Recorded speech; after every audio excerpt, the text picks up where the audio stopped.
The whisper slithered past her ear, sharp as a shard of glass in silk. Vance's widow, poor thing, utterly ruined.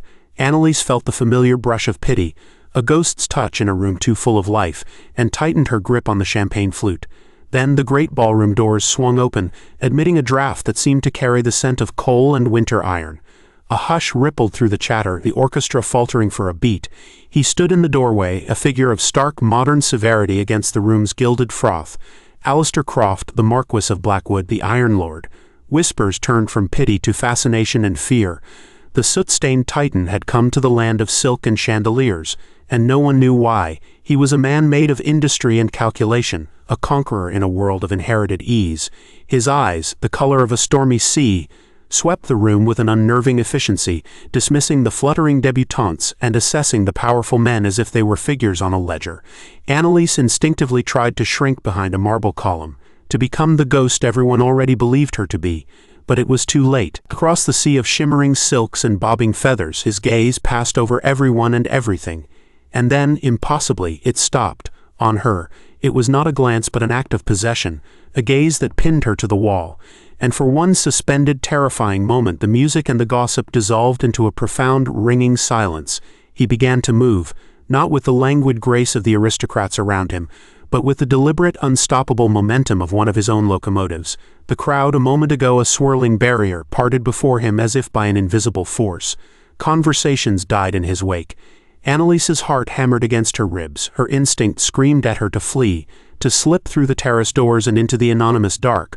But pride, the last tattered remnant of her family's name, held her fast. A stake driven through the floorboards, she would not run. He stopped before her, so close she could see the faint scar that cut through one dark eyebrow. He bowed, a stiff formal gesture that seemed at odds with the raw intensity of his presence. "Lady Vance," he said, and his voice was exactly as she remembered from years ago, low, measured, with the deep timbre of rocks grinding far beneath the earth. "Your lordship," she replied, sinking into a curtsy. Her own voice was a whisper of sound barely audible over the frantic beating of her heart.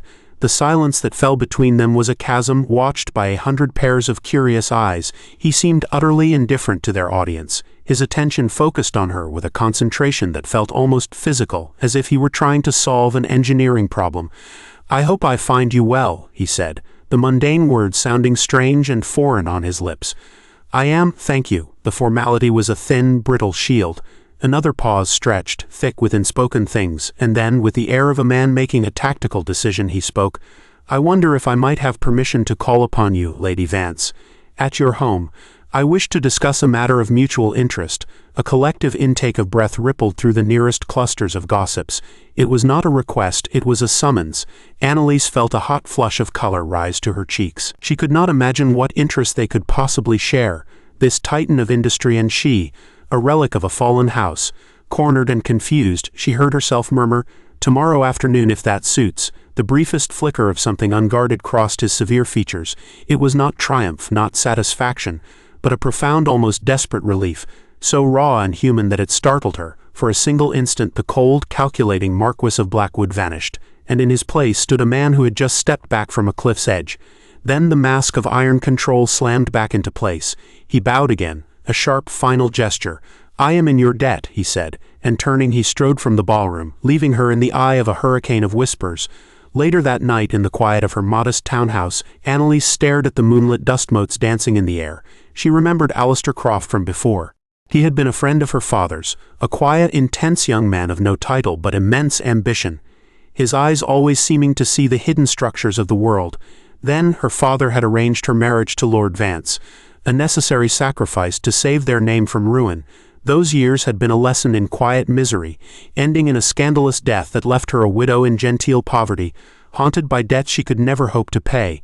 Now the quiet boy from the past had returned as a lord, a king of iron and steam, his gaze fixed on her.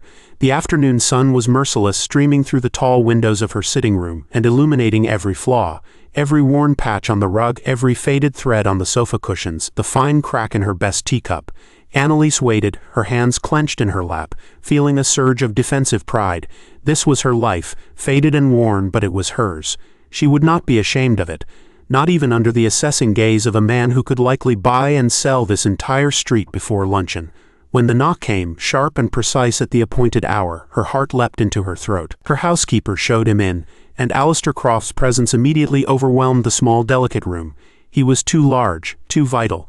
His dark, modern suit a stark contrast to the pale antique furniture. He seemed to absorb all the light and air, a hawk that had somehow found its way into a canary's cage. He moved with a contained energy that made the fragile room feel as though it might splinter around him. He did not sit. He did not engage in pleasantries. He placed a heavy leather ledger on the small tea table with a solid thud that made the teacups rattle. "Lady Vance," he began, his tone brutally direct, "I will not waste your time with social niceties. For the past 6 months I have been acquiring the outstanding notes of credit from your late husband's estate." He opened the ledger. The pages were filled with his strong, decisive script. "As of yesterday morning, I am the sole holder of your debt. The mortgage on this house, and the notes against your family's country property, are now owed to me." The words hung in the air, cold and heavy as iron chains. Annelise felt the blood drain from her face. This was not a social call. It was an execution. Before she could find her voice, he continued, his tone logical, pragmatic, as if discussing a railway timetable. "The situation is untenable for you. Therefore I have a solution." He looked at her then, his gaze steady. "I am prepared to forgive the entire debt. In return, you will accept an annual stipend sufficient to live without concern. The only condition is that you cease your efforts to sell your paintings. It is an inefficient use of your time and brings you into circles beneath your station. Allow me to provide for you." It was an offer of salvation that felt like a death sentence, a promise of security that sounded like a cage door slamming shut. The shock receded, replaced by a wave of cold, clarifying fury. He was not offering a kindness. He was offering a cage, a gilded one, but a cage nonetheless. "You dare," she whispered, her voice trembling with a rage she had not felt in years. She rose to her feet, her small frame radiating defiance. "You come into my home, inform me that you have purchased my ruin, and then offer to keep me like some pet you've acquired. My life is not a failing enterprise for you to take over, my lord. My dignity is not a commodity. I am not for sale." She expected anger or perhaps cold amusement. Instead, his expression was one of genuine, profound confusion. He looked at her as if she were an equation that refused to be solved, an illogical variable in a perfectly structured plan. The refusal was something he simply could not compute. This silent, frustrated bewilderment was more unnerving than any argument. Without another word, he closed his ledger, picked it up, and walked out of her house. The heavy silence he left behind was broken only by the frantic, panicked beating of her own heart. Annelise sank into a chair, her legs trembling. The terror of her financial ruin was eclipsed by the sheer indignation of his proposal. She had traded the cage of her marriage for the cage of widowhood, and now he had arrived to construct a new one around her, built of his iron and gold. A grim determination settled in her heart. She did not know how, but she would find a way to earn the money. She would pay back every last penny. She would be free of him, or she would die trying. A few days later, venturing into a tea room for supplies, Annelise discovered her private humiliation had become public spectacle. The air grew thick with whispers the moment she entered. She saw the curious, pitying stares, the women leaning close behind their painted fans. The words drifted to her, sharp and cruel. "The Iron Lord's newest acquisition, and they say he means to set her up as his mistress. How tragic." She kept her chin held high, paid for her tea in a mask of cool indifference, and walked out, feeling the sting of 1,000 tiny cuts against her soul. Her younger sister Clara arrived that afternoon, her face a portrait of frantic concern. "Annelise, you must tell me what is happening. All of London is talking." Clara, safely married and insulated from scandal, twisted her gloves in her hands. "This man, Alistair Croft, do you know what they say of him in the city? He doesn't have partners, he has assets. He doesn't defeat rivals, he grinds them into dust. Please, Annelise, I beg you to be careful. He is not a man to be trifled with. Do not become another one of his possessions." Annelise offered a reassurance she did not feel, her own heart a cold knot of dread. The next morning a massive crate arrived, delivered by 2 stout men from one of Alistair Croft's own companies. Inside, nestled in wood shavings, was a treasure trove of the finest art supplies she had ever seen. Canvases of stretched Belgian linen, brushes with soft sable tips, and dozens of tubes of oil paint in every conceivable color, their vibrant pigments a stark, shocking contrast to the muted tones of her life. A single, crisp card was attached, with a message written in his severe masculine script. It read simply, "So you may continue your work without impediment. be. The gesture was so presumptuous, so utterly tone-deaf to the true nature of their conflict, that Annelise found herself laughing. A sharp, bitter sound. He thought the problem was a lack of supplies. He thought he could solve her defiance with a transaction. With a surge of renewed purpose, she spent her last few shillings to hire a cart. She had the men repack the entire crate and deliver it directly to the front steps of his monolithic headquarters in the city. Tucked into the ropes was her own note, on her plainest paper. "I am not in need of your charity. L.V." In his stark, organized office, Alistair stared at the returned crate, then at her terse, dismissive note. He ran a hand through his perfectly ordered hair, a rare sign of disarray. He was utterly baffled. He had identified a problem. She was a painter who lacked the finest tools. He had provided the most logical, efficient solution. Her rejection of this perfect solution was an irrationality that grated against every fiber of his being. "What does she want?" he thought, his frustration mounting. "I gave her the tools. Why won't she let me fix this?" He unlocked a drawer in his desk and pulled out a small, worn sketch of a young woman, smiling, her face full of a light he had thought long extinguished. 2 days later, a messenger arrived with a formal letter. Annelise broke the heavy wax seal, the Marquis of Blackwood's crest, a stylized bridge and gear, with a sense of dread. But this was not a social note nor a threat. It was a meticulously detailed business proposal. He wished to commission her. The subject, a series of 6 large-scale landscape paintings depicting his industrial sites in the north, his factories, his railway lines, his bridges. The fee he offered was staggering, a sum so astronomical it made her breath catch. It was enough to pay off a significant portion of her debt. Annelise paced her small sitting room late into the night, the letter clutched in her hand. It was a devil's bargain, and he knew it. He had found the one loophole in her pride. This was not charity. It was work, an employment contract. To accept would mean freedom from her crushing debt, but it would also mean placing herself in his world on his territory, under his terms. It meant spending weeks, perhaps months, in the company of the man she resented and feared most in the world. She looked at her own canvases leaning against the wall, and felt the familiar painful ache of an artist unable to afford her own passion. The next morning she did not send a reply. She went to his office. She walked past the stunned clerks and into the lion's den, her head held high. Alistair looked up from his papers, his expression unreadable. "Lady Vance, I accept your commission, Lord Blackwood," she said, her voice clear and steady. She placed a single sheet of paper on his vast, polished desk. It was her own list of conditions, written in her elegant, precise script. She was meeting him on his own ground with a contract of her own. "These are my terms." He picked up the paper, a flicker of surprise in his eyes. She watched him read. Her terms were simple and non-negotiable. First, her sister Clara would accompany her as a chaperone at all times. Second, they were to be provided with lodgings entirely separate from his own. Third, their interactions were to be strictly professional, limited to the discussion of the commission. Fourth, and most importantly, all payments were to be made directly to a solicitor, who would in turn use the funds to pay down the debt she owed him. She would not touch a shilling of his money herself. She would be his employee, not his guest. It was a declaration of independence, written on a battlefield of ink and paper. The silence in the room stretched, thick and tense. Annelise held her breath, expecting him to balk, to argue, to dismiss her terms as absurd. He read the list a second time, his expression giving nothing away. Then he picked up his pen, dipped it in the inkwell, and signed his name at the bottom of her page with a decisive scratch. He looked up at her, his eyes dark and serious. "Acceptable," he said. Just one word. Annelise stared, stunned into silence by his immediate, unqualified agreement. After she left, Alistair leaned back in his chair, looking at her list of terms, now bearing his signature.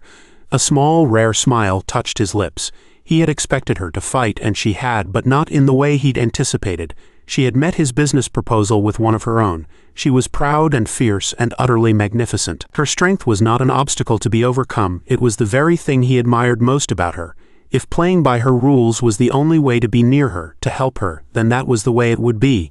He picked up the small sketch of her smiling face. It was a calculated risk, but she was worth it. Annelise packed her worn traveling clothes alongside the new, high-quality art supplies the commission now afforded her. Clara fussed around her, her face a mask of worry. "Are you certain about this, Annelise? Going north with him, it feels like walking into a dragon's lair." "The dragon has offered me a way out of this prison, Clara," Annelise replied, her voice firm. "I intend to take it." Clara sighed, but her expression softened with sisterly loyalty. "Then I will come with you, to make sure the dragon behaves himself." The London train station was a chaotic symphony of steam, soot, and shouting. Annelise and Clara felt small and out of place until they saw him. Alistair stood beside a private, luxuriously appointed carriage, utterly at ease in the industrial pandemonium. Here, amidst the power and the noise of his own world, his awkwardness vanished. He was not a guest in society's ballroom. He was the king in his court of iron. He noticed them and gestured to the massive steam engine at the head of the train, a rare flicker of passion in his eyes. "The Blackwood Titan," he said. "My own design. She'll get us to the north in half the time." The journey was a long, tense affair. Clara sat between them like a nervous chaperone, creating a buffer of polite, strained silence. Alistair immersed himself in a stack of reports, his brow furrowed in concentration. Annelise, unable to rest, took out her sketchbook. She found herself watching him, studying the severe lines of his face, the way the passing light caught the sharp angle of his jaw. Covertly, her pencil began to move, trying to capture the intriguing paradox of the man, the brute force of his ambition and the quiet, focused intelligence in his eyes. They disembarked into another world. The town, named Blackwood after its creator, was a stark landscape of brick, iron, and smoke. It was not beautiful, but it was orderly, clean, and functional. Rows of identical workers' houses stood in the shadow of a massive factory, and overlooking it all on a commanding hill stood his own grand manor. True to his word, he did not take them there. He led them to a small, respectable cottage on the edge of town, clean and comfortably furnished. "Your lodgings," he said formally. "Work will begin in the morning." The next morning he led them into the heart of his empire. The ironworks. The scale of it was breathtaking, the noise deafening. It was a vision of hell, hot, loud, and overwhelming, with sparks flying like angry fireflies and the air thick with the smell of coal and hot metal. Clara shrank back in terror, but Annelise, though intimidated, felt a strange pull. She saw a terrible, powerful beauty in the raw, elemental forces at play. The glowing rivers of molten iron, the rhythmic, thunderous pounding of the great steam hammers. This was his soul, made manifest in steel and fire. He had a safe platform constructed for her, overlooking the main foundry floor. Annelise set up her easel, and as she began to sketch, the overwhelming noise faded into a rhythmic backdrop. She lost herself in her work, in the challenge of capturing the violent dance of light and shadow, the raw power of the machinery. From a distance, across the cavernous space, Alistair watched. He stood perfectly still for nearly an hour, mesmerized by the quiet intensity of her focus, by the miracle of her paint-stained fingers translating his world of brutal, deafening industry into something of color and light and grace. As the shift whistle blew and the factory's roar subsided to a hum, he approached. Annelise tensed, expecting a critique, a comment, an order. But he said nothing. He simply stood beside her and looked at the canvas, at the bold, chaotic strokes of charcoal that had begun to capture the factory's furious energy. His expression was not one of a patron judging his purchase, but of a man seeing his own world through new eyes. It was a look of genuine awe, of understanding. In that shared silence, a fragile truce was formed. That evening, over a simple dinner in their cozy cottage, Annelise tried to explain the factory's savage beauty to Clara, who still looked pale and shaken. "It was terrifying," Clara insisted. "But," she admitted, a thoughtful frown on her face, "he was very careful of us. Did you notice? He always stood between us and any danger. He may be an ogre, Annelise, but he seems to be a very careful ogre." Annelise fell silent, considering her sister's words. He had been protective. It was a detail she had felt but not consciously registered. From his vast, empty dining hall in the manor on the hill, Alistair ate his solitary meal. The silence in the house was a physical presence, echoing with the absence of life. He had built all of this town, this factory, this grand, cold house. He had everything a man was supposed to want, yet the silence remained. He looked out the tall window, down the hill towards the town. Among the rows of identical lights, one seemed to shine warmer than the others, the small, inviting glow from the cottage where she was staying. The next location for her commission was a half-finished railway bridge, a spectacular web of ironwork stretching across a deep green gorge. Standing high above the valley floor, Alistair began to explain the engineering of it, and a different man emerged. The blunt industrialist became an eloquent teacher, speaking with a fierce, quiet passion about the physics of tension and compression, of load-bearing arches and stress distribution. Annelise found herself utterly captivated. He spoke of his bridge's structure with the same reverence she felt for the composition of a painting. For the first time they were speaking a language they both understood. As she worked, a sudden, violent gust of wind swept up the gorge. It caught her large canvas like a sail, knocking the heavy easel off balance. Annelise cried out, stumbling forward as she tried to catch it. her feet scuffing dangerously close to the unguarded edge of the platform. In a flash, Alistair moved. He covered the distance between them in 2 long strides, his arm shooting out to wrap around her waist, pulling her back from the brink. He held her fast against his chest, his body a solid, warm shield against the wind. "I have you," he said, his voice a low, rough sound in her ear. The moment stretched, suspended in time. Annelise was intensely aware of the strength of the arm around her, the solid beat of his heart against her back, the sheer, shocking proximity of him. The danger was past, but he didn't let go. Then, as if realizing it himself, he released her abruptly. They sprang apart, a chasm of awkwardness suddenly opening between them. Neither could meet the other's eyes. The carefully constructed professional boundary had been shattered by a gust of wind, and the air now crackled with a new, inspoken, and deeply unnerving tension. A letter from London arrived with the weekly post, forwarded from their townhouse. It was from a mutual acquaintance, Lady Danbury. Annelise read it over breakfast, her brow furrowing with concern. "Lord Ashworth is travelling north on business," she read aloud to Clara. "He mentioned he plans to call on Lord Blackwood to discuss some new textile venture." Annelise's heart sank. She had rejected a suit from Ashworth 2 years before her marriage, and the man was a notorious bully and gossip, known for his casual cruelty. Lord Ashworth arrived at Blackwood Hall, trailing an air of aristocratic disdain. He toured Alistair's home with a sneer disguised as a smile, making backhanded compliments about its remarkable efficiency and lack of frivolous sentiment. His condescension toward Alistair, the new money marquis, was palpable. "I must confess, Blackwood," Ashworth said, lounging in Alistair's study, "I was surprised to hear you were entertaining. Even more surprised when I learned your guest was the lovely but sadly destitute Lady Vance. An unusual arrangement, wouldn't you say?" Alistair's expression remained like stone. Propriety and the demands of his business dealings with Ashworth dictated that Alistair host a dinner, and propriety dictated that he must invite the only other members of the gentry for miles. Annelise and Clara. Annelise received the formal invitation with a sense of dread, but she knew she could not refuse without seeming like a coward. She would not hide. That evening she put on her best, though simplest, dark blue silk gown and prepared herself for battle. The dinner was an excruciating affair, with Ashworth dominating the conversation with society gossip and thinly veiled insults. Finally, he turned his malicious attention to Annelise. "One must admire your resilience, Lady Vance," he purred, a cruel smile playing on his lips. "After your late husband's unfortunate habits left you with nothing. So very resourceful of you to find a new patron who appreciates all of your artistic talents." The implication was ugly, unmistakable, and hung in the sudden, shocked silence of the room. He was calling her a paid mistress in Alistair's own home. Annelise's blood ran cold, her hand frozen on the stem of her wine glass. Annelise froze, the insult striking her like a physical blow. But before she could even draw breath to respond, Alistair calmly placed his fork and knife on his plate. His voice, when he spoke, was quiet, almost conversational, yet it cut through the silence like a shard of ice. "Lady Vance's talent is a genuine asset, Ashworth," he said, his eyes flat and merciless. "Unlike your shares in the Pennine textile mill, which, my sources tell me, became worthless last Tuesday. Perhaps you should focus less on the habits of the dead and more on your own unfortunate habit of making disastrous investments. A man on the brink of ruin should not be so careless with his words." Lord Ashworth's smug expression dissolved, replaced by a mask of white, terrified shock. He sputtered, trying to form a protest, but Alistair cut him off. "Our business discussion is concluded," he said with cold finality. "I find your proposal, much like your character, to be lacking in substance. I believe your carriage is waiting." Utterly broken and humiliated, Ashworth scrambled from his chair and practically fled the dining room.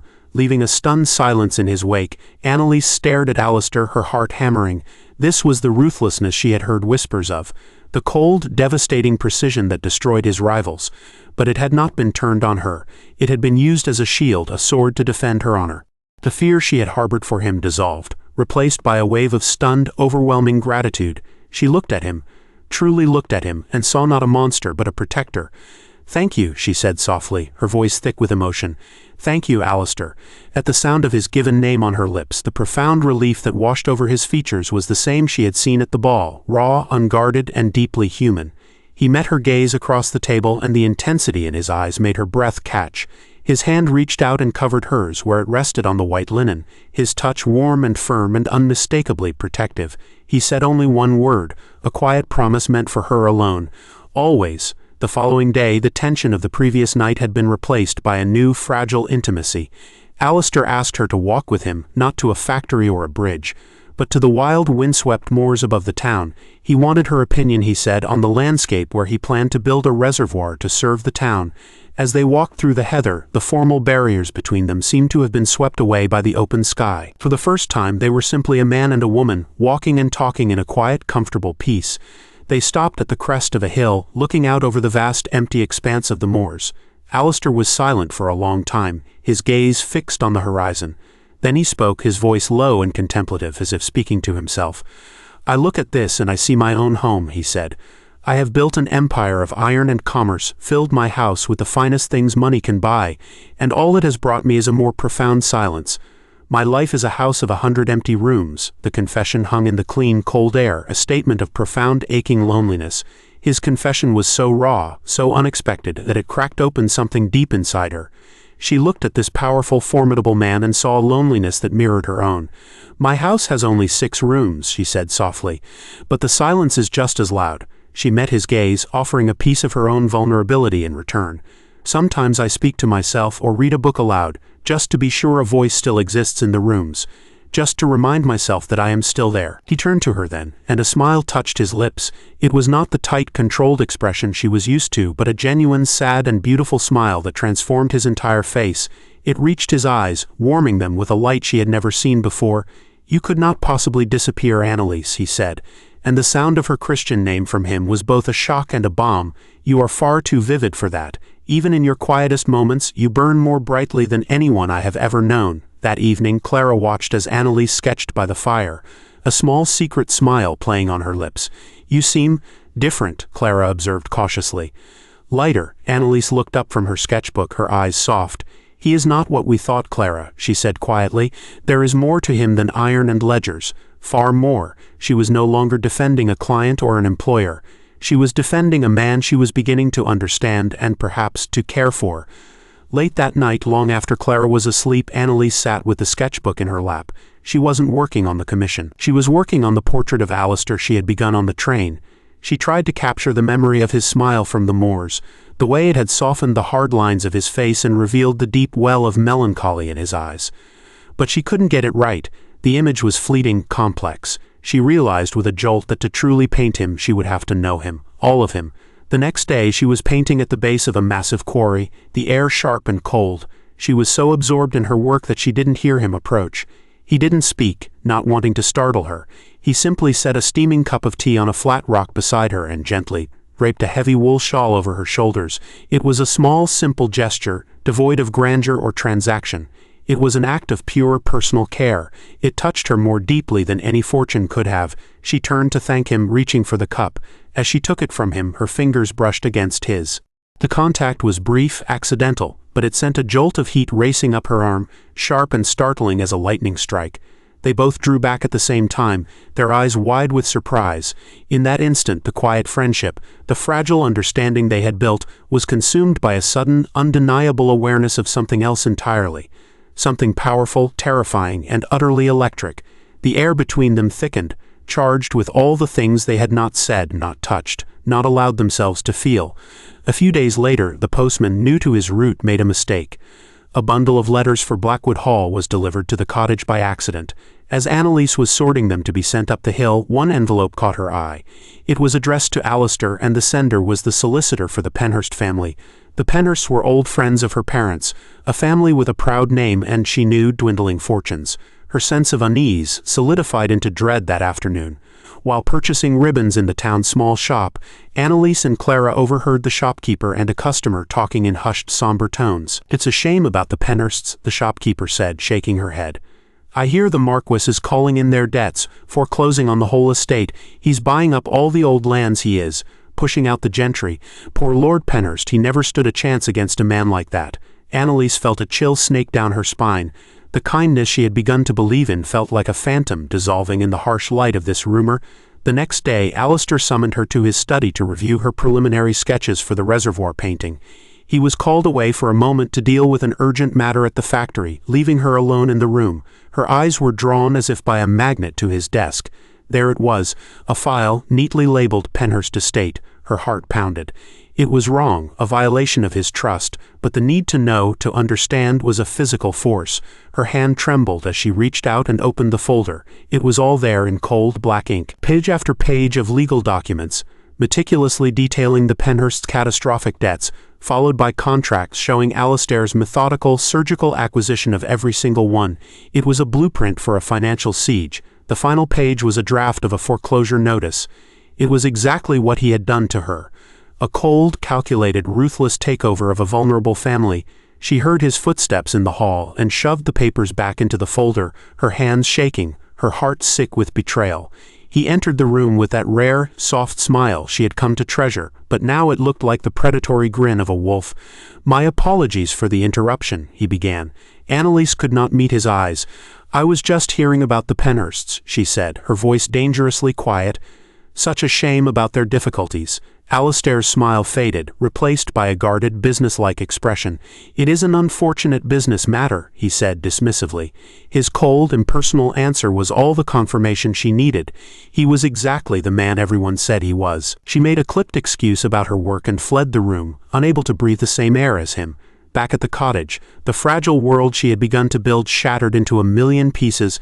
Every kindness he had shown her was instantly poisoned, recast in a sinister new light. The commission wasn't an act of respect, it was a way to control her. His defense of her against Ashworth wasn't honor, it was a man protecting his property. Their shared confessions on the moors were not vulnerability, they were a calculated manipulation. She had been a fool, so easily swayed by a few soft words and a sad smile. He was a collector of broken things, and she was to be his prize acquisition. "We're leaving," she announced to a shocked Clara, her voice brittle as glass. "In the morning, on the first train." She began throwing her belongings into her travel bag with a frantic, desperate energy. "He's a monster, Clara. You were right. He's ruining the Penhursts, just like he planned to ruin us. He's a predator. I will not be another one of his acquisitions. I'm breaking the contract." Her heart felt like a stone in her chest, heavy with the weight of her own foolish, resurrected hope. Her hands were shaking so badly she could barely hold the pen. She wrote a note, her words as cold and formal as she could make them.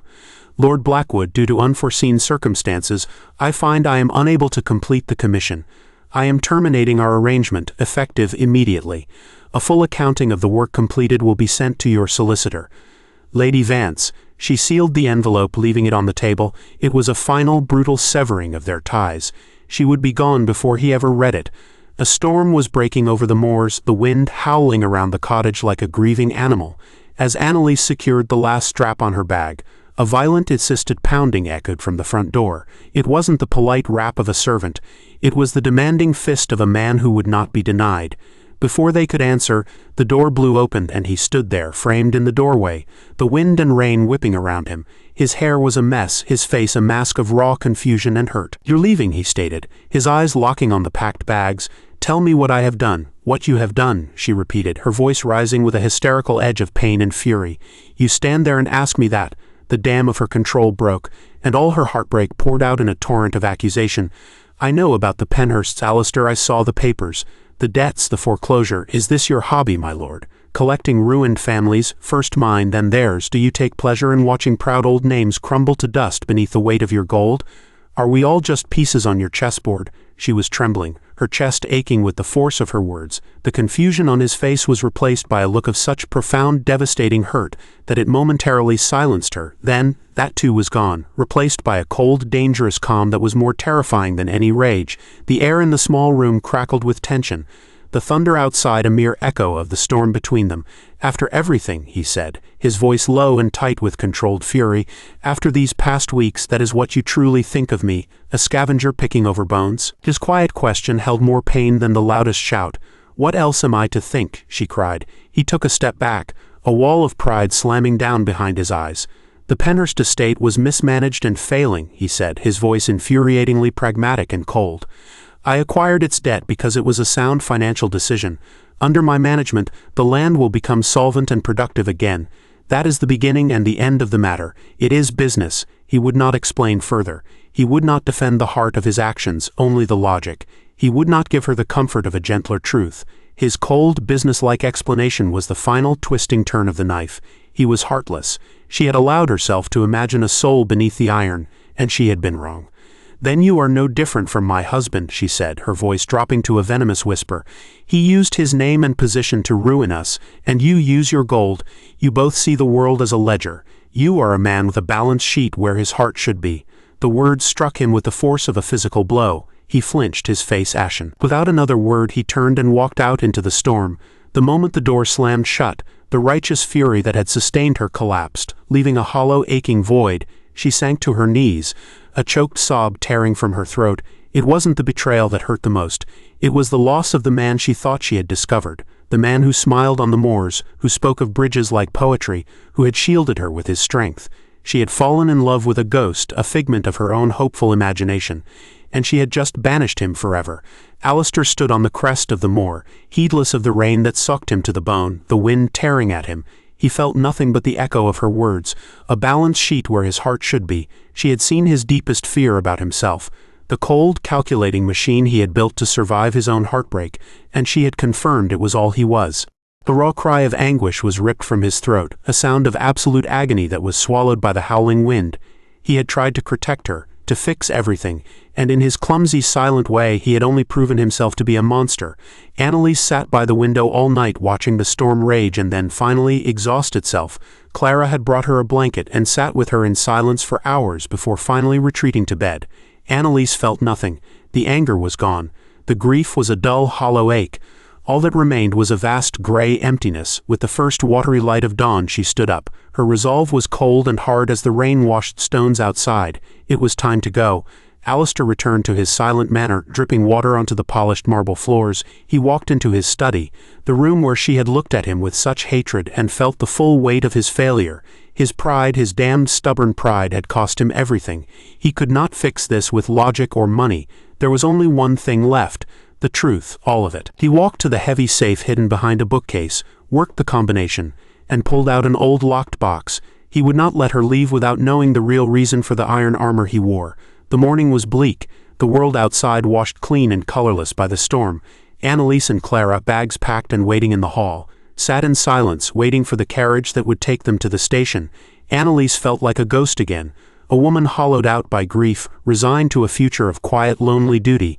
Every tick of the clock was a step further away from him, a step back into the gray existence she had accepted before he had crashed into her life. Just as they heard the sound of approaching wheels, there was a polite knock at the door. Clara answered it, revealing a kindly, elderly gentleman. Annelise's breath caught. It was Lord Penhurst, but he did not look like a ruined man. His face was unburdened, his eyes bright. He beamed at her. "Lady Vance, I was so hoping to catch you before you departed. I came to offer my personal thanks. Your work for Lord Blackwood is magnificent, but not half so magnificent as the man himself." Annelise could only stare, utterly bewildered. "He saved us, you know," Lord Penhurst continued, blissfully unaware of the turmoil he was causing. "My family was on the brink of ruin, beset by creditors who would have picked us clean. Blackwood stepped in. He bought the debt to protect us from them. He drove a hard bargain, yes, but an honest one. He's restructured the estate's management, hired my son to oversee it, and offered me a generous share and a home for life. He saved my family's name, my lady. The man is a financial genius, to be sure, but he is a gentleman of the highest honor." Each word was a nail in the coffin of her certainty. Lord Penhurst departed, leaving Annelise reeling in a deafening silence. The truth crashed down on her with the force of a physical blow. Alistair hadn't been destroying the Penhursts. He had been saving them, in his own brutally efficient, unsentimental way.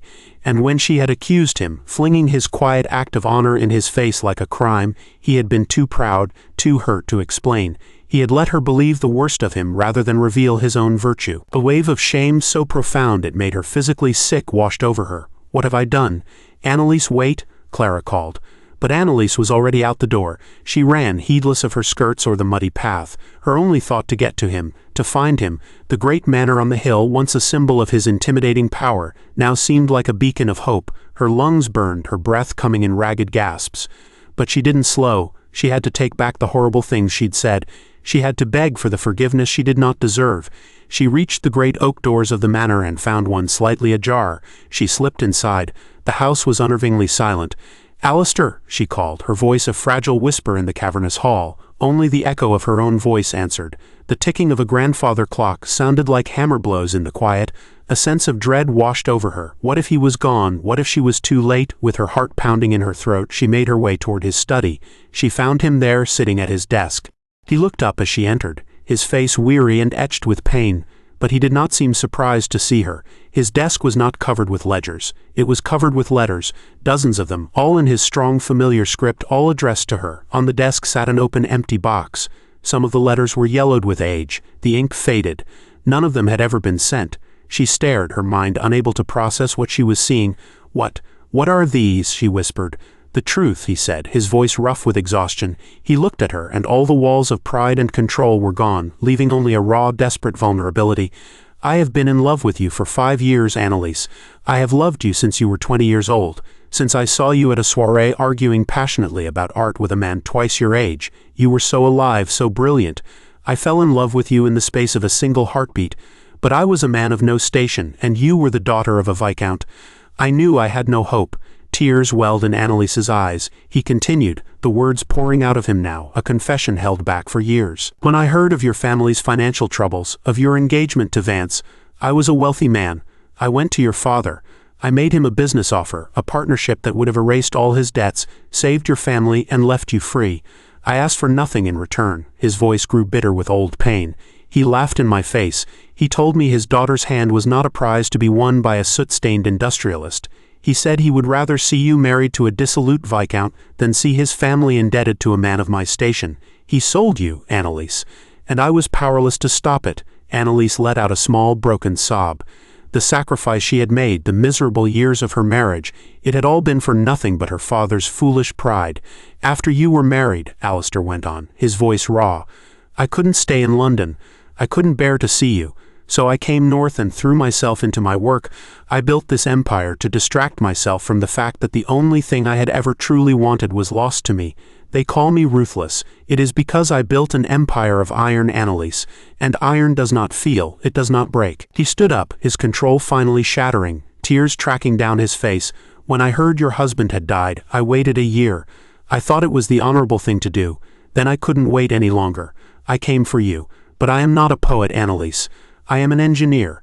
I saw your life was broken, and I tried to fix it in the only way I knew how, with logic and money and force. It was all I had. I was wrong. I was clumsy. I hurt you. But everything I have done from the moment I saw you in that ballroom has been for you. I love you. That is the beginning and the end of the matter." Crying freely now, Annelise closed the distance between them. She reached up and cupped his face in her hands, her thumbs wiping away his tears. "You were wrong," she whispered, her voice breaking. "You are not a man with a ledger for a heart. You are a man who builds bridges." She looked into his anguished eyes. "And you have just built one to me." She rose on her toes and kissed him. It was a kiss of forgiveness, of acceptance, of a love that had weathered 5 years of silence and a storm of misunderstanding. "Iron does feel," she murmured against his lips, "and it is stronger than anything I have ever known." He held her as if he would never let her go, his arms a circle of iron strength and tender relief. After a long moment he gently pulled back and picked up the oldest, most faded letter from the desk. He handed it to her. Her trembling fingers unfolded the brittle paper. The date was from 5 years ago, the week before her wedding. She read the first line aloud.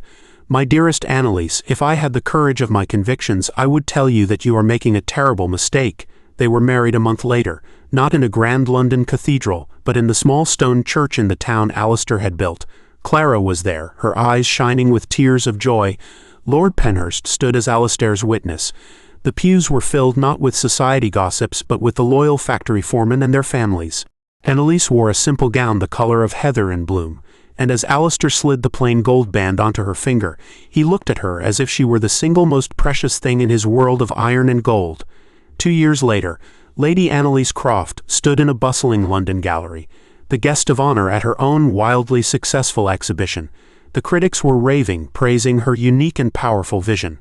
The collection was titled Landscapes of Iron and Heart. Her paintings of the Blackwood factories, bridges, and quarries were celebrated as masterpieces, capturing the terrible, magnificent beauty of the new industrial age. She had found her voice, not in painting polite watercolors, but in capturing the soul of her husband's world. She was not just a wife or a lady, she was an artist, respected and whole. Across the crowded room she saw him. Alistair stood near the back, looking profoundly uncomfortable in the sea of aristocrats and art critics, but his eyes were fixed on her, and his face was a portrait of absolute, unconditional pride. He had funded the entire exhibition, handled every practical detail, and then stepped back to let her shine. Their eyes met, and in that silent shared glance they conveyed a universe of love and support. He gave her a small, almost imperceptible nod, and she answered with a radiant, confident smile. The centerpiece of the exhibit, the painting everyone was talking about, was not a landscape. It was a portrait. The one she had started on the train, now finished. She had finally captured him, all of him. The strength in the line of his jaw, the fierce intelligence in his eyes, and something more. The quiet melancholy, the deep well of emotion he kept hidden from the world. The small brass plate on the frame read simply, Alistair Croft, Marquis of Blackwood. It was not a title he had inherited, but one he had forged, just like his empire, just like his heart. It was a declaration of her love for all that he was. A year later, Annelise sat in the warm, sunlit study of Blackwood Hall. The room, once so stark and masculine, was now filled with her paintings, scattered books, and the happy clutter of a child's toys. She watched her husband, the formidable Iron Lord, sitting on the floor, his large, capable hands surprisingly gentle as he helped their infant son build a wobbly tower of wooden blocks. He looked up and saw her watching, and his face broke into the smile that was now reserved for her and their child. "I believe the silence is finally gone," he said softly. Annelise smiled back. "It is," she agreed. "It finally is. Dear listener, if you have ever felt misunderstood or judged for a strength the world was not ready to accept, this story is for you. Society often gives us labels. The spinster, the widow, the cold-hearted industrialist. It builds walls between what it deems proper and what it deems unworthy. But the heart knows no such boundaries. Some souls speak the language of art and emotion, while others speak the language of iron and logic. And sometimes the most profound love is not about finding a mirror of yourself, but about having the courage to build a bridge into a world you do not understand. It is about seeing the honor in a gesture that looks like aggression, and the vulnerability in a wall of pride. True love is an act of translation, of learning the unique language of another's heart. So we ask you, what is the strongest bridge you have ever had to build in your own life, to another person, or to a part of yourself you kept hidden away? Tell us your story in the comments below. For in sharing our own landscapes of iron and heart, we discover we are never truly alone. The days that followed their wedding were a quiet revelation. Annelise discovered that the man who could command 1,000 workers with a single word was shy in the face of her affection. He would bring her a wildflower he'd found on the moors with the same hesitant gravity as a boy presenting his first gift. She learned that his silence was not coldness, but a deep listening stillness. He would watch her paint for hours, his presence a comforting, steady anchor in her world. He was a man of few words, but his actions were a constant, unwavering poem of devotion. Alistair, in turn, discovered a world beyond ledgers and blueprints. Annelise taught him to see the shifting colors of the twilight on the moors, to appreciate the delicate composition of a flower. She filled his silent, cavernous house with music, with the scent of oil paints, and turpentine with laughter. She coaxed him out of his shell of pragmatism, showing him that there was a strength not just in building things, but in feeling things. She was the illogical, beautiful variable that had finally solved the equation of his empty life.